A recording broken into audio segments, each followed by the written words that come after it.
करुणा आणि समाधीची शिकवण देणारे महाकारण तथागत भगवान बुद्ध, विश्वरत्न महामानव बोधिसत्व परमपूज्य डॉक्टर बाबासाहेब आंबेडकर, छत्रपती शिवाजी महाराज, छत्रपती शाहू महाराज, महात्मा फुले, बिरसा मुंडा यांच्या प्रतिमांना वंदन करून मी माझ्या भाषणाला सुरुवात करतो.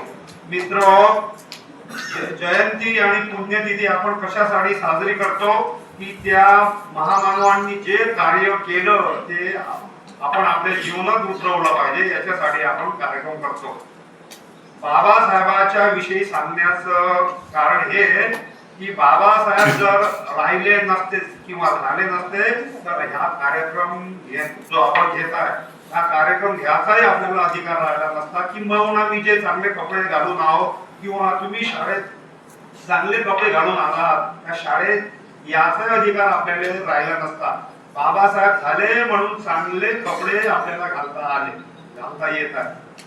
याच्या आधी माहित आहे काय होतं, जेव्हा आपल्या पिढ्या हे कपडे विकत घेत होते तर काय करत होते माहिती आहे, आपण दुकानातून कापड आणला की त्याला गटाऱ्यामध्ये भिजवा लागे आणि घाणेरडा झाल्यावरच तो आपल्याला घालायला लागे, अशी पद्धत होती. जर तुम्ही तसे घाणेरडे कपडे घातले नाही, चांगले कपडे घातले तर उच्चवर्णीय ब्राह्मण लोक आपल्याला मारत होते. आपल्याला मंदिरात जाण्याचा अधिकार नव्हता. म्हणून डॉक्टर बाबासाहेब आंबेडकर यांनी काळाराम मंदिर सत्याग्रह केला आणि काळाराम मंदिर सगळ्यांना खुलं करून दिलं. त्याच्यानंतर बाबासाहेबांनी चौदार तळ्याचा सत्याग्रह केला. आता तुम्ही म्हणाल त्या चौदार तळ्यामध्ये जे पाणी होतं त्या पाणी पिण्याचा अधिकार कुत्र्याला होता पण माणसाला अधिकार नव्हता. बाबासाहेबांनी आपल्या सगळ्यांना त्या काळात 20 मार्च 1927 ला चौदार तळ्याचा सत्याग्रह करून सगळ्यांना समतेची शिकवण दिली आणि त्यावेळेस त्यांच्यावर खूप दगडफेक झाली. त्यांच्या डोक्याला लागलं, जखमेतून रक्त यायला लागलं, तरी पण त्यांनी प्रतिकार केला नाही किंवा उलट त्यांनी दगड मारले नाही.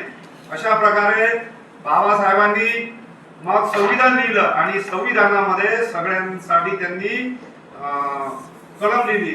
आपल्याला पहिले 340 कलम ओबीसी साठी बाबासाहेबांनी लिहिलं, 341 कलम एससी साठी आणि 342 जो कलम बाबासाहेबांना शेड्यूल ट्राईब म्हणजे आदिवासी साठी लिहिलं.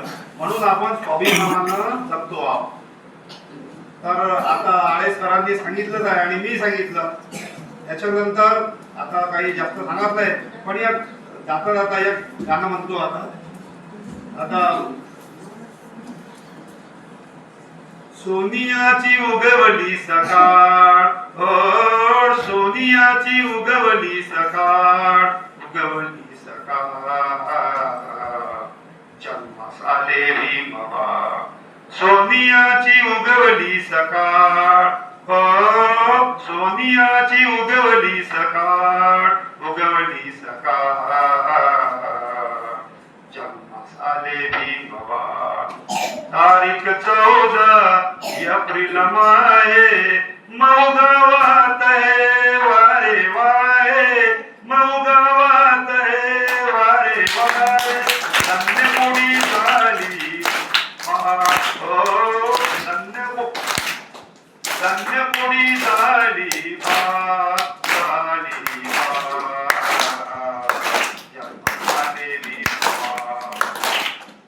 सोनियाची उगवली सकाळ,